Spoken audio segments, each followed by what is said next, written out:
Umaga po sa inyo lahat, sa ating pastor, sa mga manggagawa, sa mga kapatid ni Kristo, higit sa lahat sa ating mahal na Panginoon.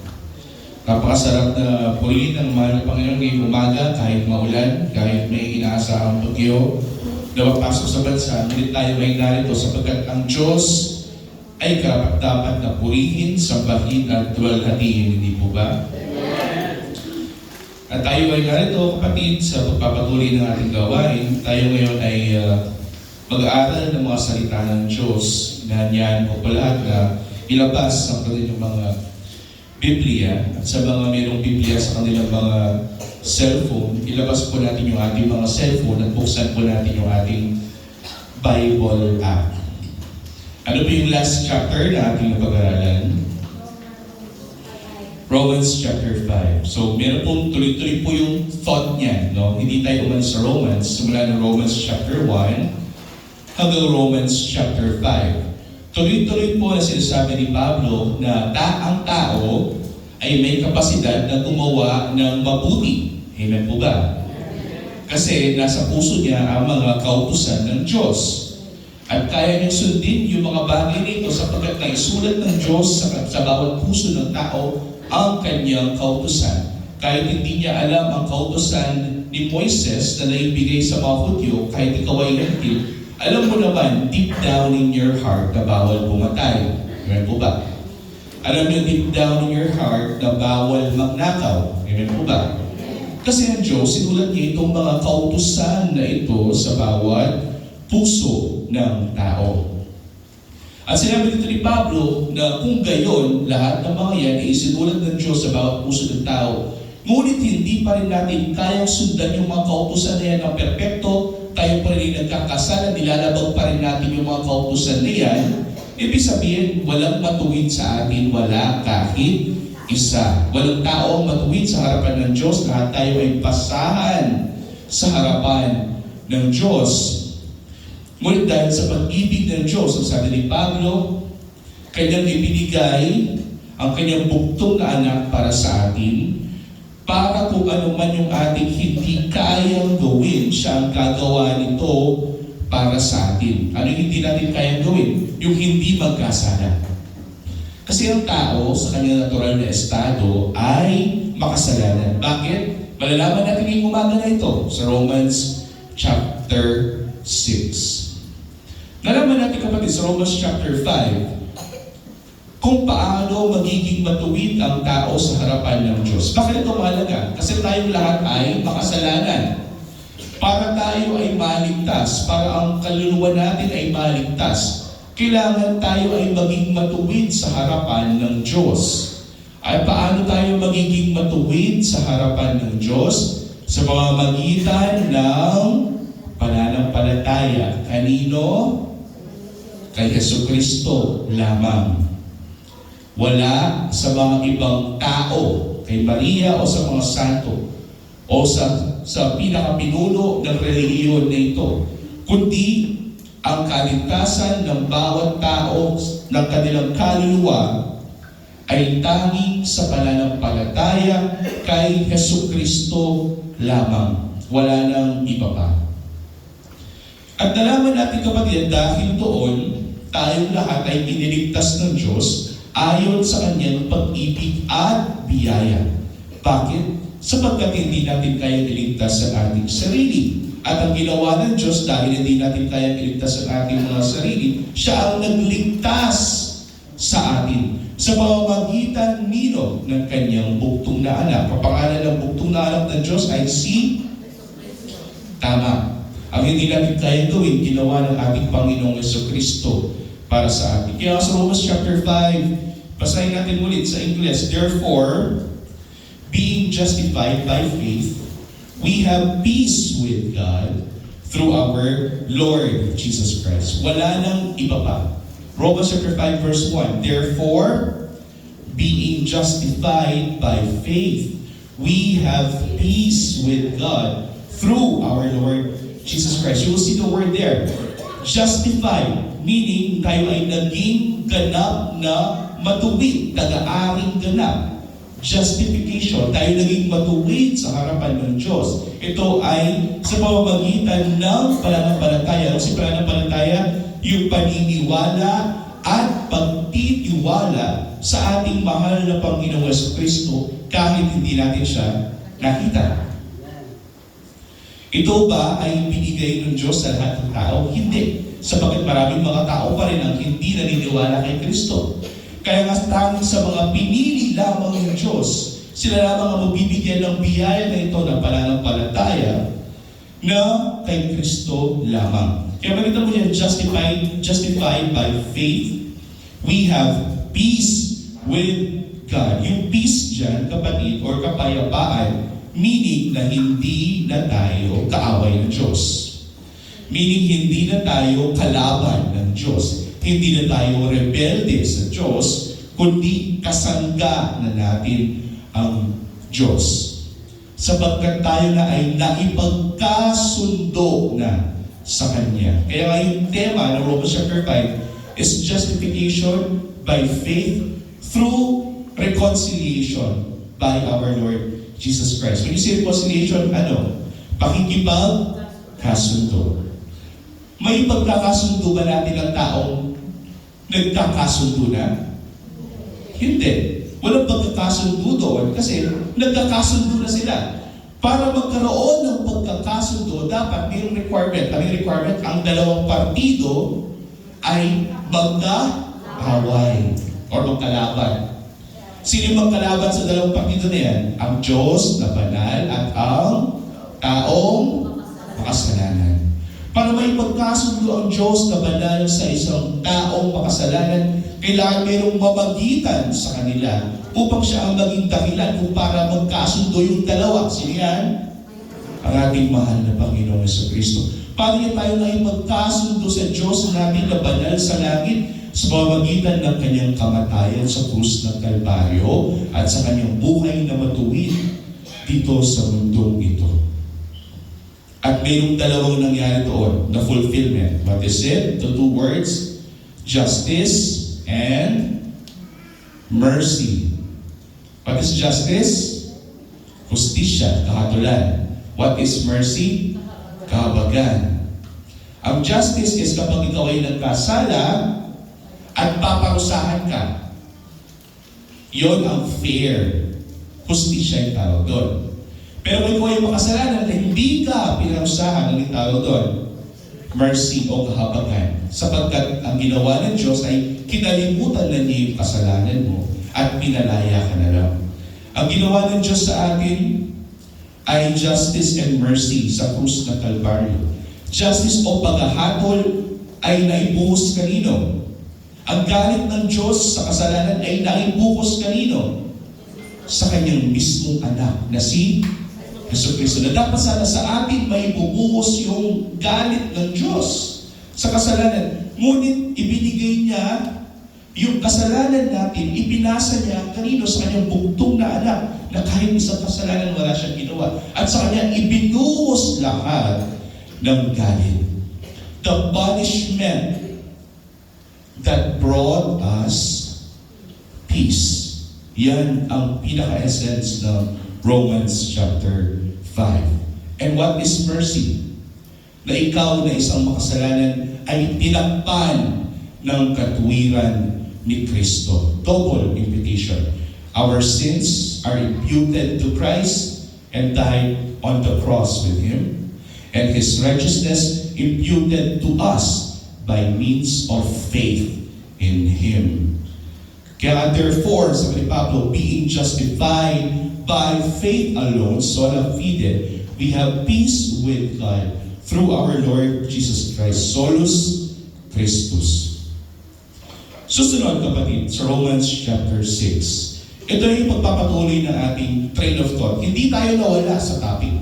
Ang topic pa rin ay kaligtasan. Ang topic pa rin ay kaligtasan ng bawat kaluluwa ng tao na hindi sa mabubuting gawa ng tao na tayo ay ililigtas ng Diyos, kundi sa pamamagitan ng kanyang biyaya na kanyang ibinigay sa atin. Sino yun? Ang ating mahal na Panginoon Kristo sa kanyang mga nagawa sa krus ng Kalbaryo at sa mga nagawa niya for 33 years so siya ay lumakad sa mundo ito. Ito yung naging basihan ng Ama sa langit upang iligtas niya yung mga tao. Kaya nga, alin tao natin sa ating mahal na Panginoong Jesucristo, our Lord and our Savior. Hindi siya magiging Savior kung hindi siya tagapagligtas.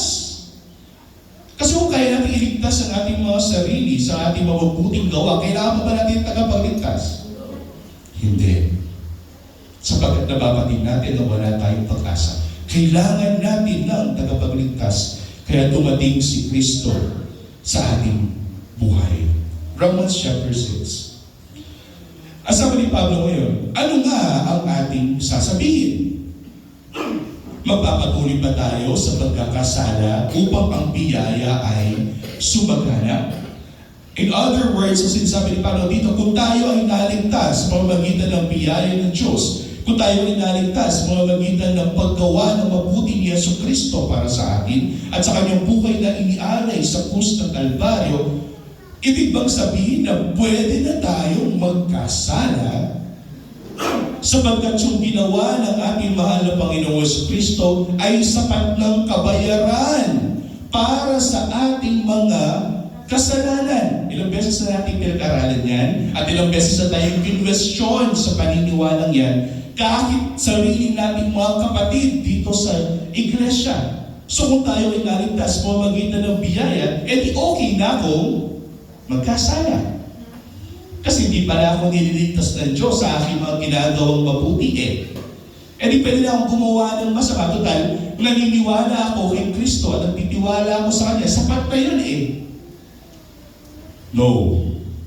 Sabi ni Pablo dito, ano nga ang ating sasabihin? Alam ni Pablo na ito ang dedebate ng mga kalaban niya. Ng mga taong mahilig mag-glorify sa kanilang mga ginagawang mabuti. Ano sinabi ni Pablo? Ano nga ang ating sasabihin? Magpapatuloy ba tayo sa pagkakasala upang ang biyaya ng Diyos ay sumagana? Kasi sabi mo, Pablo, na ang aming mga kasalanan ay tinakpan ng biyaya ng Diyos. So okay lang, kasi mas higit yung biyaya ng Diyos sa buhay namin. Verse 2, sabi ni Pablo, huwag nawang mangyari. Ni isipin man yung bagay na yan, huwag mong isipin. Sabi ni Pablo dito, huwag nawang mangyari. Tayong mga namatay na sa pagkakasala, paano nga tayo'y mabubuhay pa roon? Ang sinasabi ni Pablo dito, kapatid, kung naniniwala ka kay Kristo at si Kristo ay namatay na sa krus ng Kalbaryo dahil sa ating mga kasalanan, meaning kasama natin siyang namatay sa krus ng Kalbaryo sapagkat ang dahilan kung bakit siya namatay sa krus ng Kalbaryo at the first place ay dahil sa ating mga kasalanan. We are dead. Namatay tayo kasama ni Kristo. Kaya nga, every time na we're doing the ritual of baptism, do you know the ritual of baptism? Yung ritual na ginagawa natin doon sa baptism time na yun na napakaganda at napakalinis, di ba? Ilulubog ka sa tubig. Bakit? Kapag ikaw ay nasa ilalim ng tubig, hindi ka nakakahinga. Ano yung simbolo nun? Ikaw ay patay. At ibig sabihin nun, tayo ay patay dahil ang ating mahal na Panginoon Kristo ay namatay sa krus ng Kalbaryo. Meaning tayo din ay kasama niyang namatay. Ang ating makasalanang buhay ay kasama niyang namatay sa krus ng Kalbaryo. At kung naiintindihan mo to, sabi ni Pablo, tayo mga namatay na sa pagkakasala, paano nga tayong mabubuhay para roon? Kung namatay ka na, doon sa estado na iyon, na ikaw ay isang makasalanan, bakit mo pa babalikan yung estado na iyon? 3.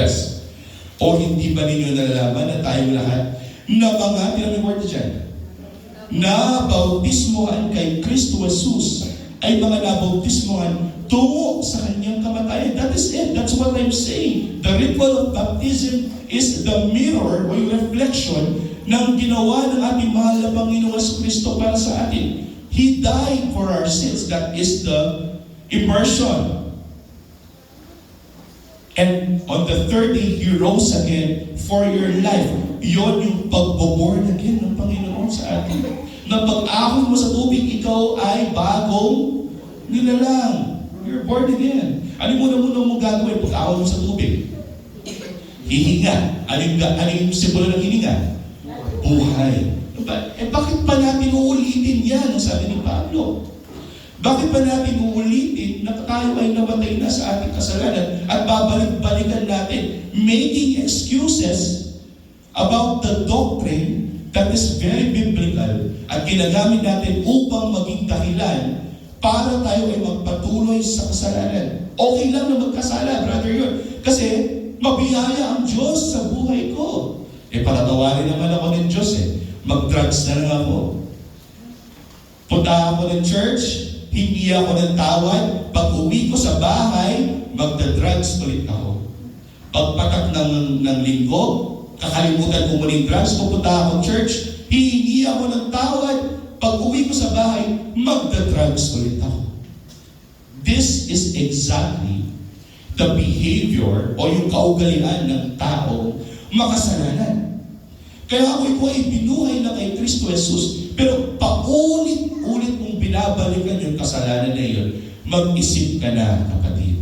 Sapagkat hindi natin naiintindihan ang Ebanghelyo ni Kristo at hindi tayo nabuhay o naligtas sa pamamagitan ng Ebanghelyo ni Kristo. What is Romans chapter 1? Sabi ni Pablo, hindi ko ikinakaya ang Ebanghelyo ng Diyos. Sapagkat ito ang kapangyarihan ng Diyos upang magligtas ng tao. At kung hindi natin naiintindihan ang Ebanghelyo ni Kristo, mag-isip ka na, kapatid. Ligtas ka ba o hindi? 4. Kaya tayo ay inilibing na kasama niya sa pamamagitan ng bautismo tungo sa kamatayan, na kung paano si Kristo ay muling nabuhay mula sa mga patay sa pamamagitan ng kaluwalhatian ng Ama, kaya hindi naman tayo ay makakalakad sa panibagong buhay. This is in reference to what? Baptism. Na yung ginagawa nating ritual is the same as baptism. Tingnan natin, kapatid, naging lamang ito yung first time. Alis lang tayo sa Romans. Punta tayo sa Colossians chapter 2 verse 12. Ang sabi dito ni Pablo sa Colossians chapter 2 verse 12, kaya tayo ay inilibing na kasama niya sa pamamagitan ng bautismo tungo sa kamatayan, na kung paano si Kristo ay muling nabuhay mula sa mga patay sa pamamagitan ng kaluwalhatian, gayon din naman tayo makakalakad sa panibagong buhay. Ano sinabi sa Colossians chapter 2 verse 12? Nang ilibing tayo, kayong kasama niya sa bautismo, kayo rin ay muling binuhay na kasama niya sa pamamagitan ng pananampalataya sa kapangyarihan ng Diyos na na muling bumuhay sa Kanya mula sa mga patay. Kung naniniwala ka na muling binuhay si Kristo mula sa mga patay dahil sa kaluwalhatian ng Diyos, ang pangyarihan ng Diyos na bumuhay ng tao, ibig sabihin, kapatid, ito yung ginagawa nating pag-asa, na ginagawa natin sa ating mga ritual tulad ng bautismo, na tayo ay binuhay muli ng Diyos pamamagitan ng pag-aahon mula sa tubig. Ano ibig sabihin nun? Bagong buhay, bagong pag-asa. Dahil meron ka ng bagong buhay, kalimutan mo na yung dating buhay. 5, Romans chapter 6 verse 5. Sapagkat kung tayo naging kasama niya, na katulad ng kanyang kamatayan, ay makakagayon din naman tayo sa kanyang muling pagkabuhay. Ito yung inaasahan natin. Ito yung paalala sa tuwing mayroong bautismo. Ano yung simpleng tanong sa bautismo? Do you accept Jesus, our Lord Jesus Christ, as your Lord and Savior? This is very important. Ano yung unang term? Lord. Meaning, siya lamang ang Panginoon sa buhay mo. Susundin mo siya for the rest of your life. At kung ano yung pinag-uutos ng Panginoon, gagawin mo sa buhay mo. May Kristiyano bang pasaway kay Kristo? May Kristiyano bang pasaway kay Kristo? Wala. Sapagkat ang Kristiyanong totoo ay sumusunod sa mga utos ng Panginoon. Bakit? Kasi siya ang Panginoon. Kung siya ang Panginoon, dapat natin sinusunod. No? 5. Nalalaman natin na ang ating dating pagkatao ay kasama niyang ipinako sa krus upang ang katawang makasalanan ay mawala ng bisa at upang tayo hindi na magpaalipin pa sa kasalanan. Sinabi ko na kanina yan, kapatid. Kasamang namatay ni Kristo sa krus ng Kalbaryo ang ating mga kasalanan. Intindihin mo na natin yun. Let that sink in. Yung kasalanan ginagawa mo kahit na mga oras na ito ay kasamang namatay ni Kristo sa krus ng Kalbaryo. Let that sink in. Para sa susunod na mayroong tukso, yung kaaway sa iyo, ay mag-isip ka na twice or thrice at labanan ito. Minsan may nagpatotoo dito, kapatid. Sabi niya, dati siya ay sugarol. Sugarol niya ano? At akit na rin kayang kumari na magmadyong lang na sibig ng bale at agad na lugawa na. Bibla siya sabi, tukine. Bibla siya mo. Tsaka sugal. Pati nga po. Pero malibad na nangakilala na Yeso Kristo na naggagawa na.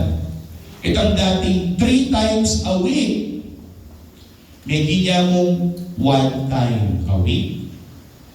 Itong dating once a week, may ginya mong once a month. At ang dating once a month, may ginya mong once a year. And then totally overcome na itong kasalanan na ito. Eh naman po kasi abrupt yan, sudden, na agyuta mong tuknangan. Kalupa na rin pag-yosi. Pati mag-yosi ng kapatid. Di mo po rin mag-yosi Kenny. Kaya po marin yan. Nung mag-yosi ka, masakit siyang nako, nakasakit. Pero sa power, sa kapangyarihan ng Panginoon, at nalalaman natin ang Panginoon ay may kapangyarihan na baguhin ang bawat disposisyon ng ating mga puso. Umasa ka sa kapangyarihan na iyon na baguhin ka ng Diyos. At sa susunod na may nakita kang isang kahan ng sigarilyo, kalahati na lang yung nauubos mo na dati isang kahan na. Tapos nagiging 1/4 na lang. Tapos nagiging 1, 2 na lang. Hanggang sa totally mawawala na. Nakaya mo yun? Oo. Bakit? Kasi alam mo, naiintindihan mo na yung ginagawa mong hindi maganda ay kasamang namatay ni Kristo sa krus ng Kalbaryo at naiintindihan mo itong reason na ito at ayaw mo nang balikan pa yung mga bagay na yan. Kaya natin to nilalabanan. Kasi ayaw na natin magpaalipin pa sa kasalanan. No? Ang isa sa mga pinakamatinding kasalanan ko, kapatid, ay naging addict ako, kapatid, sa panonood ng may mga bata, no? Sa panonood ng porn. I think marami sa inyo, because we are now in the internet age, ang may access sa mga iba't ibang mga porn sites. Walang inosente sa atin dito. Pero napakahirap kung ikaw ay laging nanonood doon na bigla mo na lang tigilan. Amen po ba? At sa aking journey upang ma-overcome yung problema na iyan, kapatid, ang ginawa ko, nilunod ko ang sarili ko sa mga salita ng Diyos. Kasi ang Biblia ay totoo. Kapag pang may tukso sa iyong harapan, gamitin mo ang mga salita ng Diyos bilang panlaban sa tukso natin sa harapan. Luluhin mo ang sarili mo ng mga salita ng Diyos at makakalimutan mo yung kasalanan mo. At yun yung ginawa ko, kapatid. Remember nung si Jesus ay gutom na gutom sa ilang, siya ay nag-fasting for 40 days and 40 nights, hindi siya kumain, hindi siya uminom. At ano yung ginawa ng Diablo? First thing, nakita niya yung kahinaan ni Kristo ng oras na yun. Siya ay gutom at siya ay uhaw. Ano yung ginawa ng Diablo? Binukso niya si Kristo. Ano yung unang tukso? Pagkain. Sabi niya, gawin mong tinapay yung bato. Kasi alam ng Diablo na ikaw ay gutom na gutom. Titignan ng Diablo yun, kahinaan mo. Ako, kahinaan ng oras na yun, ang panonood ng porno. Ano yung ginawa ng ating Panginoon sa Kristo? Ginamit niya ang mga salita ng Diyos bilang panlaban sa dyablo. Ano yung sinabi? Ito ay nasusulat. It is written. Ibig sabihin, ginagamit niya ang Biblia na siyang salita ng Diyos bilang panlaban sa tukso. At ito'y sinasabi ko sa inyo ngayon, kapatid, upang sa susunod na mayroong tukso na darating sa aming buhay, huwag mong kakalimutan na may panlaban ka dyan. Ano yan? Yung mga salita ng Diyos. Upang hindi na tayo maging alipin pa ng kasalanan.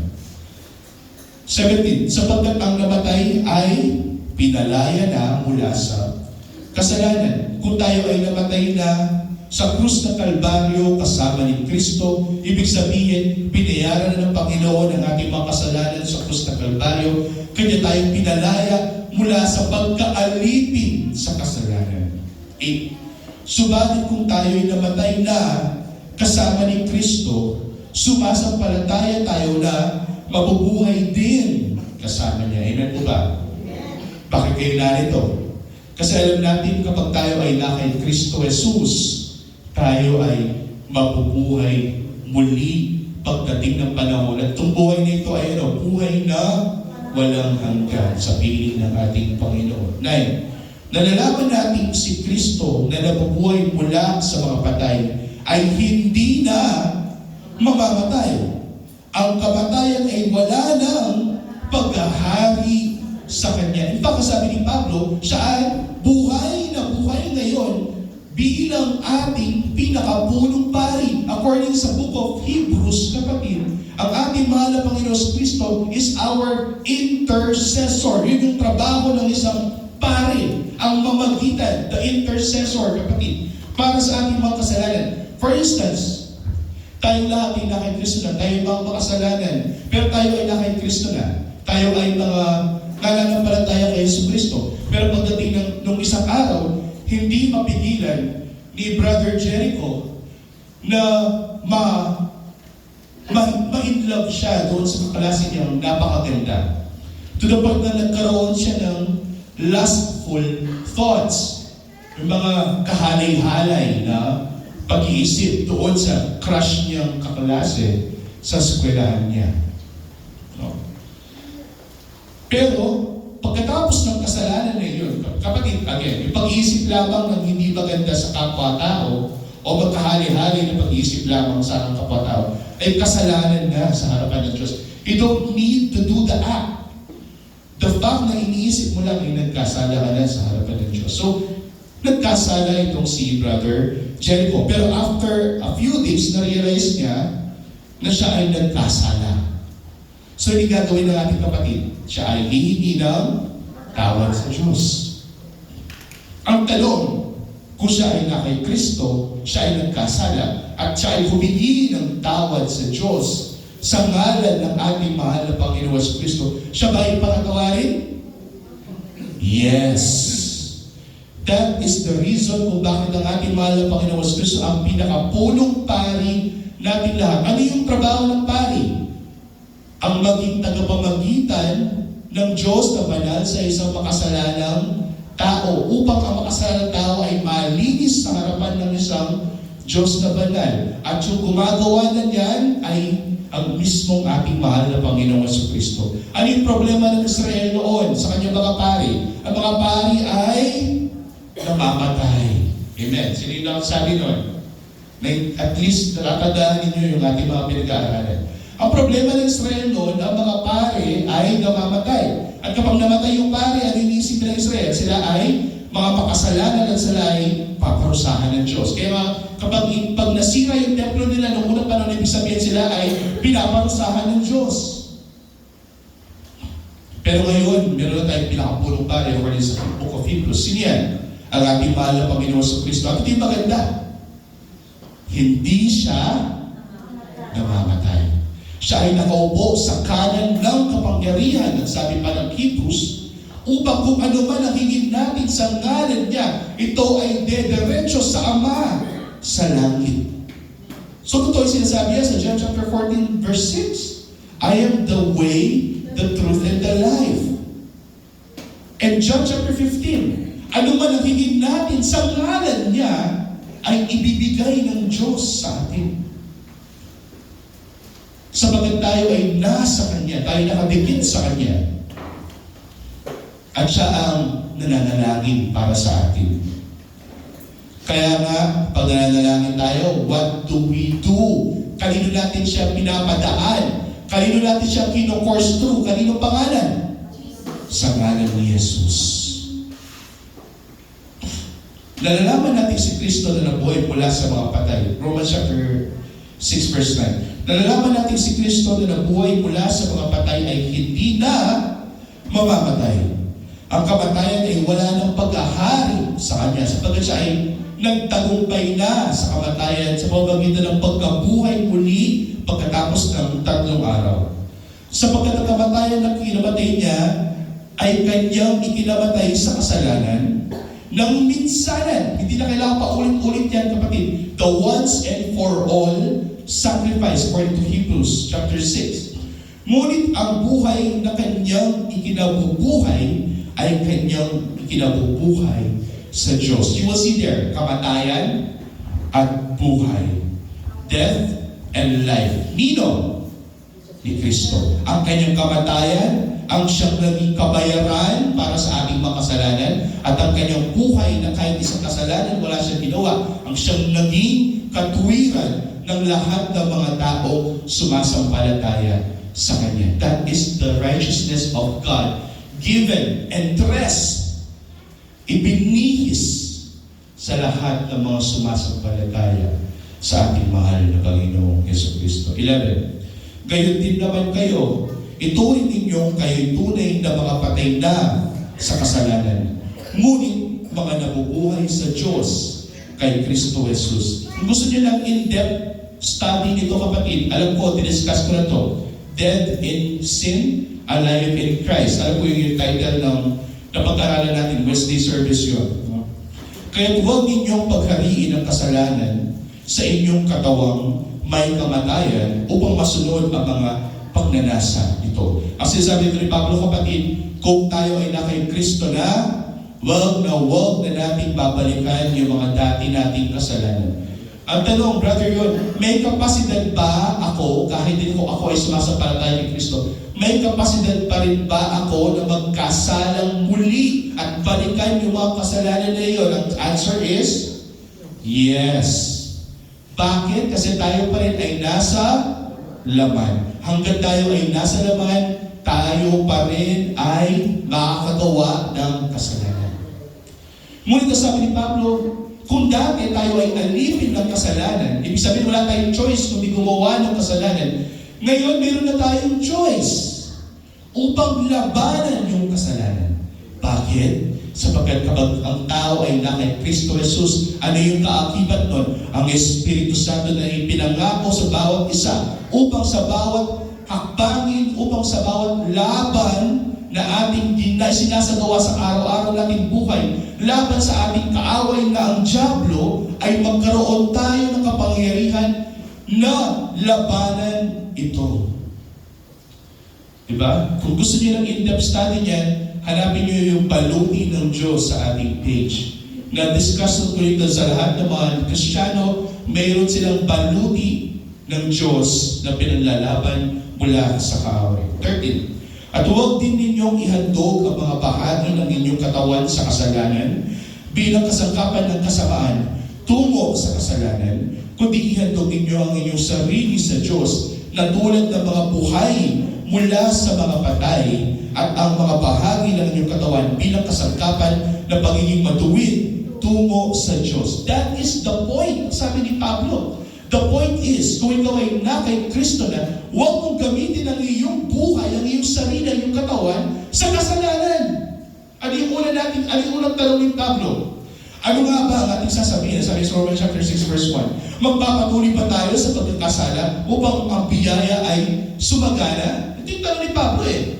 Kaya sabi niya, huwag natin gamitin ang ating mga katawan bilang kasangkapan ng kasamaan tungo tungo sa kasalanan, sabi ni Pablo.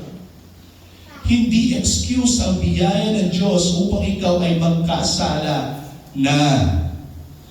Kundi ihandog ninyo ang inyong sarili na buhay sa Diyos at kasangkapan patungo sa katuwiran ng Diyos. This is in reference to Romans chapter 12 na pag-aaralan din natin in next series. Ipagpapatuloy ni Pablo ito, kapatid. 14. Sapagkat ang kasalanan ay hindi makapaghahari sa inyo, sapagkat wala kayo sa ilalim ng kautusan, kundi nasa ilalim na kayo ng biyaya. Ang sabi nito ni Pablo, kapatid, tandaan, may tukso sa iyong harapan. Tinutukso ka ni Marlboro Red. Tinutukso ka ng sexing si Ivana Alawi na nakabikini. Tinutukso ka ng classmate mo. At tinutukso ka ng iba't ibang mga elemento dito sa mundong ito upang ikaw ay magkasala.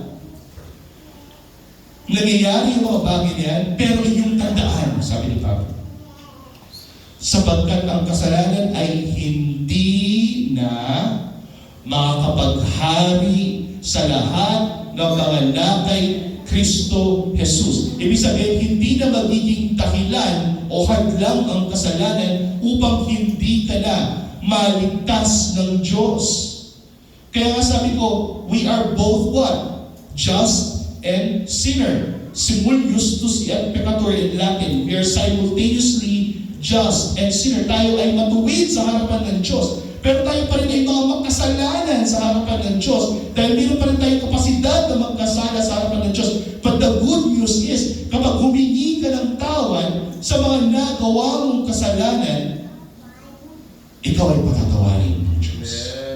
At wala nang kapangyarihan ng kasalanan sa buhay natin. Ibig sabihin, walang sino pa man, kahit ang kamatayan pa, ang makakapaghiwalay sa inyo mula sa pag-ibig ng Diyos. That's Romans chapter 8 na pag-aaralan natin 2 Sundays after this. Kaya sabi dito, sapagkat wala na kayo sa ilalim ng kautusan, meaning hindi na tayo titignan ng Diyos base sa ating mga ginagawa, kundi titignan tayo ng Diyos base sa Kanyang biyaya. Kanino? Kay Yesu Kristo. Kung ikaw ay na kay Kristo, ikaw ay ligtas. Kung wala ka kay Kristo, you are dead in your sin. Malalaman natin dyan sa ating pagpapatuloy. Ano nga? Sabi ni Pablo sa 15, magkakasala ba tayo dahil tayo wala na sa ilalim ng kautusan? Kundi nasa ilalim ng biyaya. Inulit ito ni Pablo, kapatid. This is the same question na tinatanong ng ating mga kapatid dati, na okay lang pala na magkasala kasi by grace we are saved. Sabi ni Pablo, no, wag na wag mangyari. 16. Hindi ba ninyo nalalaman na kung kanino ninyo inihahandog ang inyong mga sarili bilang alipin sa pagsunod, kayo'y mga alipin niya na inyong sinusunod, maging ng kasalanan tungo sa kamatayan o ng pagsunod tungo sa pagiging matuwid. Ito yung sabi ni Pablo, kanino ka ba magpapaalipin? Sa kasalanan o sa katuwiran ng Diyos kay Yesu Kristo? Pumili ka. Ngunit, sabi ni Pablo sa 17, salamat sa Diyos na bagamat kayo'y dating mga alipin ng kasalanan, kayo'y taos-pusong sumunod sa anyo ng aral na doon ay ipinagkatiwala sa inyo. This is the gospel of Christ, sabi ni Pablo. Na dati tayo lahat ay alipin ng kasalanan. Ngunit nang malaman natin yung anyo ng aral na ating pinag-aaralan ngayon, tayo na ngayon ay sumusunod na sa katuwiran ng Diyos. Kaya nga napakahalaga na naiintindihan natin yung anyo ng aral ng Ebanghelyo ng Diyos. Kahit makipagdebate pa o kahit kanino pa, as long as this is the gospel, hindi ko uurungan. Kahit si Papa, may ipagdebate ako sa kanya, kapatid. If it is the gospel, hindi ako uurong. Bakit? Because this is the power of God unto salvation. At ito yung sinasabi din ni Pablo, yung aral na ipinagkatiwala namin sa inyo, sabi ni Pablo, Ito ang magiging basihan natin upang masunod natin ang katwiran ng Diyos. Kung naintindihan mo ang aral, susunod ka. Kasi makarinin kinkikata mong Ginoo nung meteya king krus na ning Kalbaryo para king kasalanan mo kahit balik-balikan me. Anti mo mong papako ulit-ulit kinkikata mong Ginoo king krus na ning Kalbaryo. 18. At pagkatapos na mapalaya kayo sa kasalanan ay naging mga alipin kayo ng paggawa ng matuwid. This is it, kapatid. If you are under grace, and you are under the power of our Lord Jesus Christ as your great shepherd, no? As your good shepherd, kung ang ating mahal na Panginoon Kristo ang ating pastol, dadalhin ba niya yung kanyang mga tupa patungo sa kasalanan? Maniniwala ba kayo? Kung ang Panginoong Kristo ang ating pastol, dadalhin ka ba niya patungo sa kapahamakan? Hindi. That is the point. Kaya nga malalaman mo yung mga tunay na natupa ng ating mahal na Panginoon Kristo sa kanilang mga gawa. Kasi madaling sabihin na ikaw ay sumasampalataya kay Jesus. Pero ang pananampalataya mo pala ay patay. Ano yung sinabi ni James? Ang pananampalataya patay ay pananampalataya walang bunga ng paggawa ng mabuti. Kaya sabi ni Pablo rito, at pagkatapos na mapalaya kayo sa kasalanan ay naging mga alipin na tayo ngayon.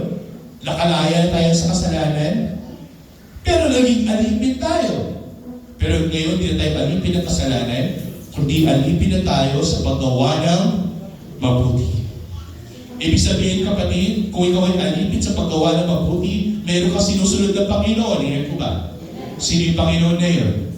Ang ating mahal na Panginoon sa Kristo. Dati ikaw ang Panginoon sa buhay mo, ngayon meron ka ng Panginoon, ang Panginoong Hesus Kristo. 19. Nagsasalita ako ayon sa pamamaraan ng tao dahil sa kahinaan ng inyong laman. Ito yung sinasabi ni Pablo. No?